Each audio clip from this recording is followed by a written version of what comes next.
మా పాప బర్త్‌డే కోసం మేము సరుకులు ప్లాన్ వేసుకున్నాము. గొప్పల కోసం అయితే అప్పులు చేసుకోకూడదు.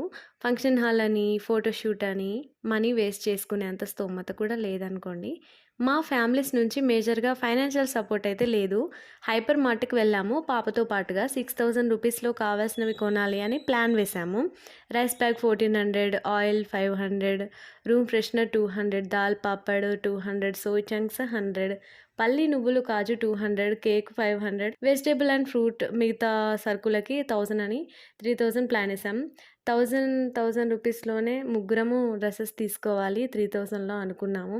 ఏమి కొన్నామంటే 2 పేపర్ ప్లేట్ సెట్స్, తర్వాత soy chunks, room freshener, plates, paste, chocolates, red దాల్, ఆయిల్, మురుమురా, అప్పడం, వీట్ రవ్వ, టీ పౌడర్, నీలోఫర్‌ది. విమ్ అయితే 2 తీసుకున్నాము. Colgate max fresh, Tata salt, కారం, కందిపప్పు, రిన్ లిక్విడ్. ఆఫర్‌లో 1750కి అన్నీ వచ్చాయన్నమాట. సోన్ పాపడి తీసుకున్నాం, తిన్నాం కూడా.